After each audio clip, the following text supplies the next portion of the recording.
Hello? Oh. I was on mute. Oh.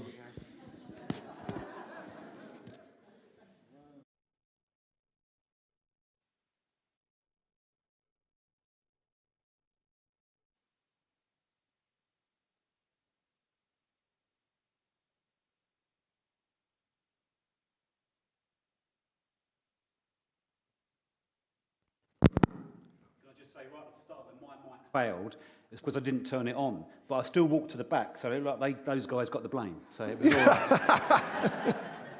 I've got so much to learn from you, Andy, so much to learn. There we go, we're all tuned in now. So welcome again. Wow, here we go. My name's David Oakley, technology expert at Bridge Community Church. Allegedly, sometimes the lead pastor, but it's a joy to be with you, particularly for those online. And please don't share that first few minutes of our talk this morning. But this morning we're thinking about pollution. Wow, you're so glad you came here today to talk about such an exciting subject. And I was struck today. I just thought, isn't this typical when you come to speak on this theme? I stepped outside of my house into the fog of Bury St Edmunds, and I've got to be honest, at 9:45 this morning, it stank outside. Did anybody else notice that in Bury St Edmunds? Yeah, Kerry, my wife, noticed it. Now, I find this unbelievable because I share a house with 2 teenage boys. I should be used to smell everywhere. But on this occasion, it just came, I don't know, is it the sugar factory? Is it, or I wasn't sure if it was Green King or whatever, but wow. It stank. You know, we're so aware sometimes, aren't we, in this day and age, about things that pollute our environment.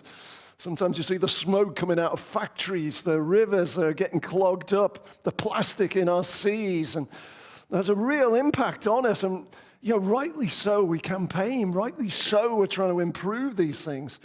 But Jesus, in this teaching that we're going to look at this morning, also suggests there is another type of pollution that sometimes we miss. We get so obsessed with the outside stuff, we miss an inner pollution that can cause toxic relationships, that can cause damage to our friendships and in our other relationships, perhaps in the workplace or family. And this is the point he makes today. You should not miss the point that your heart causes pollution. Ouch. Don't miss the point. There is your heart can cause pollution. So whilst we can obsess by things outside, Jesus is saying that's okay. But also have a look on the inside. Because this thing called a heart can cause damage. It can ruin things. It can cause problems. And in particular, you know, sometimes we think of our heart just as a blood pump, if you like. It's a physical thing, isn't it? But also it represents that core emotions, that core thinking, the decision-making area within our bodies. And Jesus identifies 3 particular areas which shows evidence of the pollution that our hearts can cause. First of all, our hearts can make us overcritical. Of course, we need critique in life. That's what makes us better. But sometimes it goes too far. Sometimes the negativity just destroys and sucks the life out of relationships. Secondly, he talks about not doing a cover-up, where somehow we kind of bypass that which is important and put something else in place that we think will somehow hide and cover up that core darkness within our hearts. And lastly, that sense of corruption, just some of the nasty stuff that can emerge from within. So you're glad you came out today in the freezing cold. We're going to talk about some real cheerful stuff, aren't we? And it might not be so cheerful, but I tell you, it is so crucial if we're going to thrive in our relationships and grow. As Andy said, we're working our way through Mark chapter 7, and we're through the Gospel of Mark, and we've got to chapter 7. And it's just been an amazing time in the northern part of Israel, in Galilee. Jesus and his disciples seem to ramp things up to another level. The feeding of the 5,000, the miracles that seem to be taking place, the teaching is having a profound effect on that area of northern Israel called Galilee. And last week, Emma Denton did an absolutely brilliant job. Seriously, get on our YouTube channel and watch last week again. As Emma talked about battling through the storms, brilliant, how we're never out of God's sight, never out of God's care, never out of God's reach. And people were grasping this and acting in faith, and their lives were being transformed. And this great stuff is going on the outside.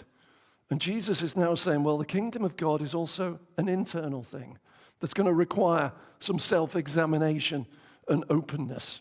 And so, let's get stuck into the text that was read for us earlier as we think about this polluting effect that comes from within.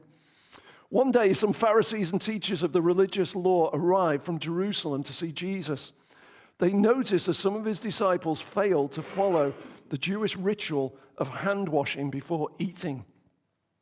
So if you like, this great ministry, this great impact Jesus is having is now being researched and sussed out by other people.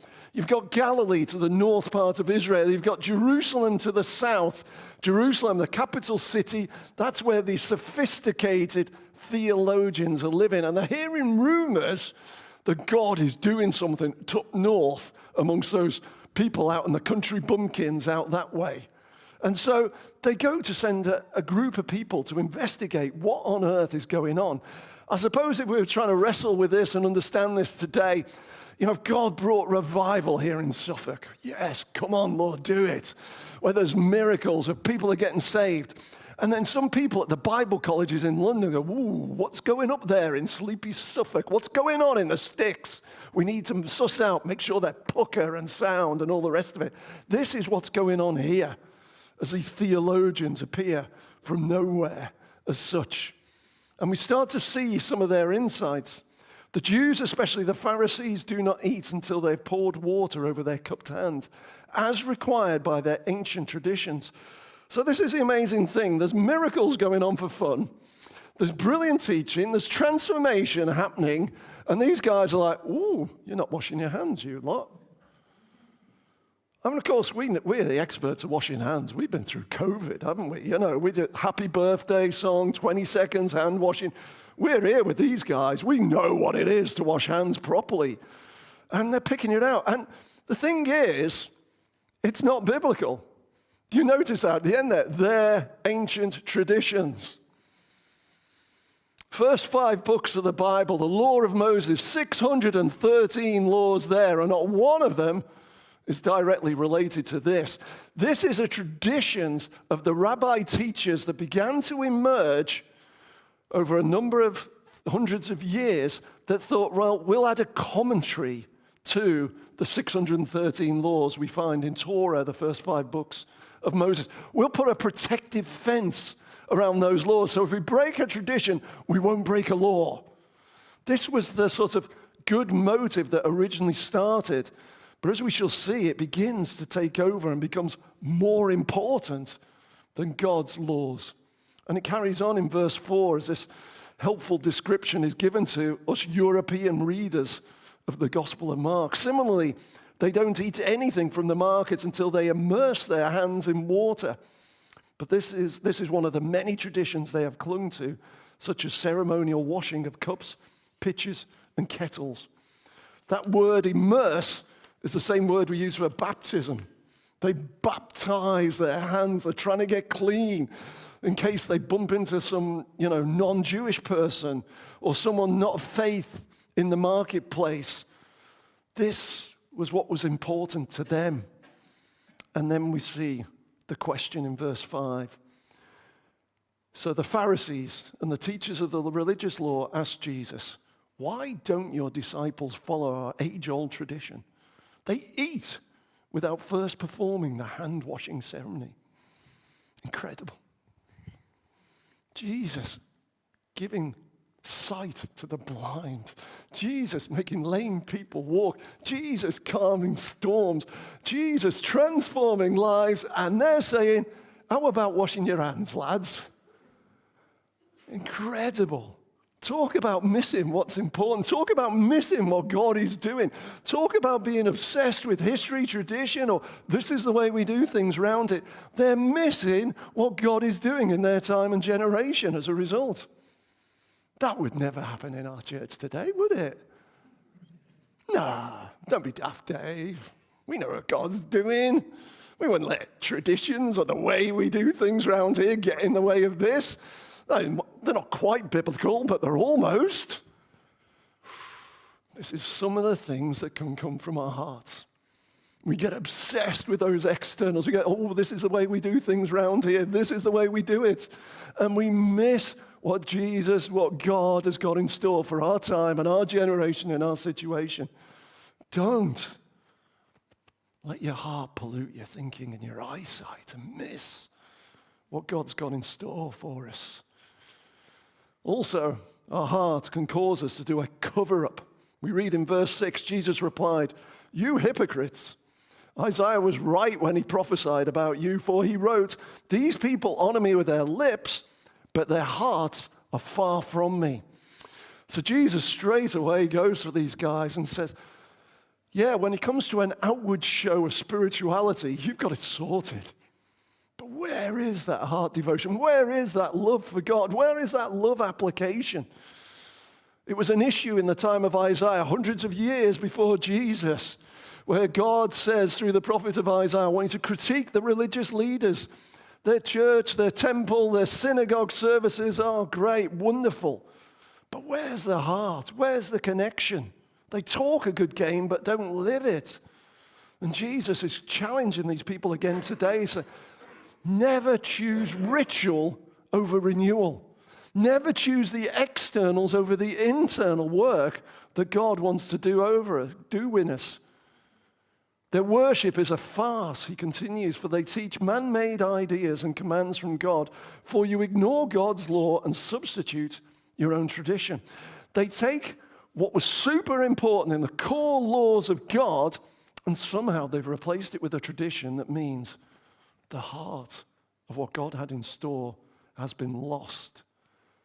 Jesus uses this expression, then he said, you skillfully sidestep God's law in order to hold on to your own tradition.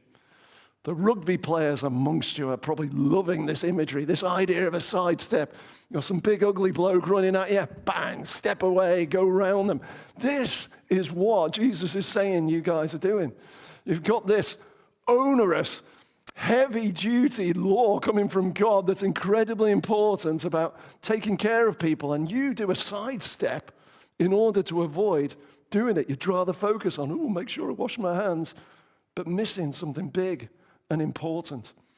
Jesus nails down this point with a particular illustration. Verse 10. For instance, Moses gave you this law from God. Honor your father and mother, and anyone who speaks disrespectfully of their father or mother must be put to death. This is one of our 10 commandments, isn't it? Those commands written upon Moses on the blocks of stone there. This was the core heart of God. Those commands and rules were not given to make life miserable. They were given because they're part of God's heart and wants to protect relationships, wants people to look after people. So out of these 613 laws, there's a core 10. And the fifth one in particular, honoring your father and mother, taking care of your parents, is incredibly important to God. And so this is a core expression of God's desire. But what do these theologians say? But you say it's all right for people to say to their parents, sorry, can't help you, for I vowed to give to God what I would have given to you. So is this idea that perhaps whatever money they had, they decided to give to the temple or the synagogue, and they've left their parents cold, hungry, and desperate. Or maybe their time, they've said, oh no, I've gone off to serve in church, in the synagogue, or wherever they go. I'm sorry, I'm going to leave you by yourself. God's saying, you're missing the point. And we see this concluded, this section in verses 12 and 13. In this way, you let them disregard their needy parents. And so you cancel the word of God in order to hand down your own tradition. And this is only one example of many others. So we see a cover-up going on here. One specific area out of many that Jesus could have picked on, this lack of care for needy parents. Again, that would never happen in our church, would it? Oof. Can I say, I want to commend many of you in our church, because I think there's some brilliant examples going on in our church of you guys caring for elderly parents. There seems to be, we have so much pressure on church to serve, to give, to do this, to do that. And I want to say, never, ever put the idea of serving in church and this kind of thing above care of your parents.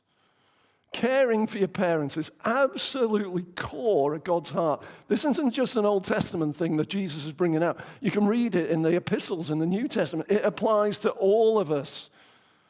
God is passionate that we, as grown-up kids, look after our parents, especially when they've got need. And some of you do the most incredible job of looking after aging parents and yet somehow still finds time to serve and give here. Please, let's honor people who do that, because this is right at God's core. Let's not fall for this superficial spirituality where, I turned up to more church meetings than you did, or I did this, or I did that in and around church, and we miss core relationships that God is passionate about.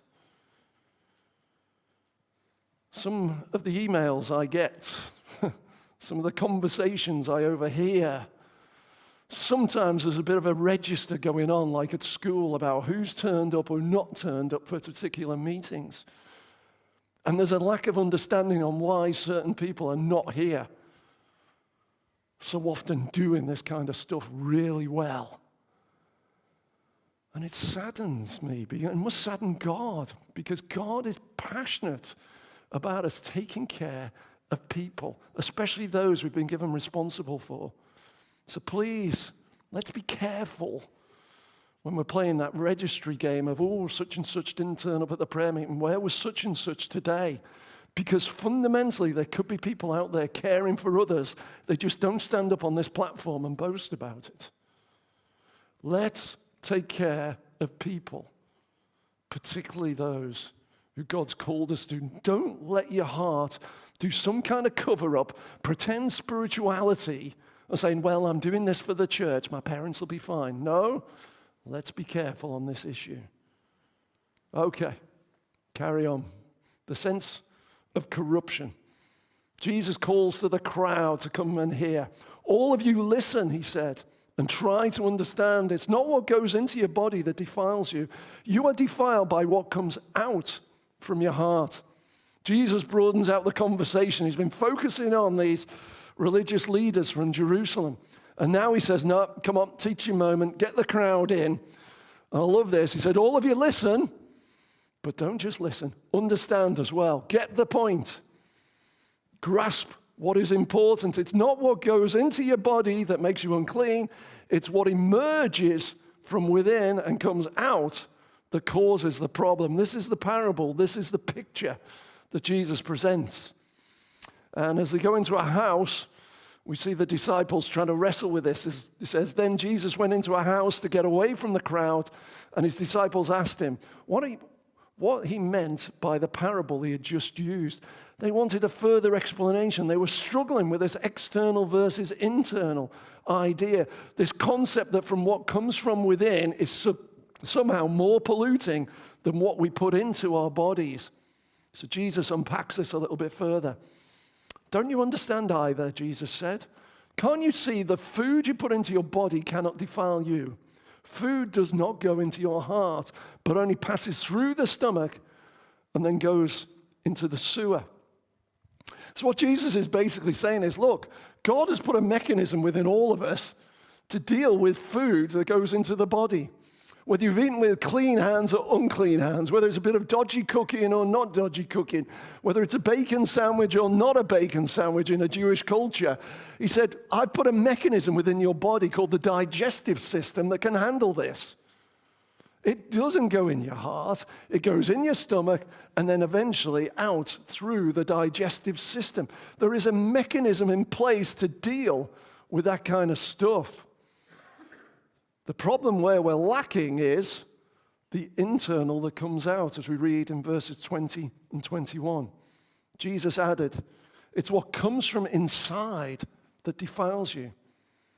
For from within, out of a person's heart, come evil thoughts, sexual immorality, theft, murder. Let's keep going. It's quite a list. Adultery, greed, wickedness, deceit, lustful desires, envy, slander, pride, and foolishness. All these vile things come from within.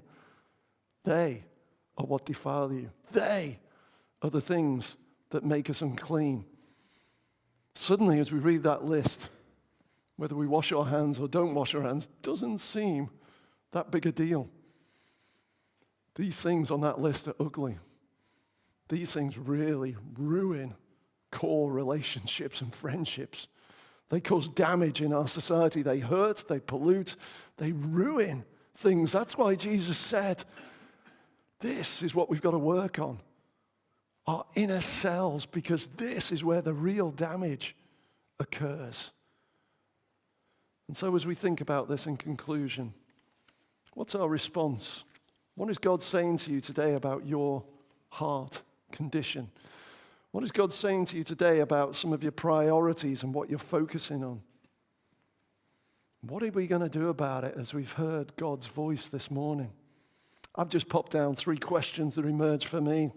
I'm sure there are others. Have we become overcritical? And have we missed God's action? We're so obsessed with the detail of spirituality and religiosity that we miss in what God is doing in our time and generation. Have we become that overcritical spirit? Do we need some work in our heart in that department? Or secondly, have we become so super spiritual that we've ceased to be loving? We're there at every church service possible, every meeting possible, but our fundamental core loving relationships are not being addressed as well as they should.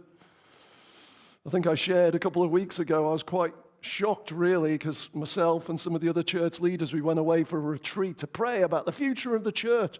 We were very spiritual. We even fasted and prayed. We went for it, really spiritual. And the first few hours, all God kept doing was pointing about our core relationships. David, are you a good son to your elderly parents? David, are you a decent husband? David, are you a decent father to your kids? I'm like, hold on, God, we've come to pray about your church and where we're going. And God seemed to want to do work with us as a leadership, saying, I hear your messages from the front. Are we seeing it modeled? This love, this care. Wow, that was the challenge I faced. So yeah, getting that one big time.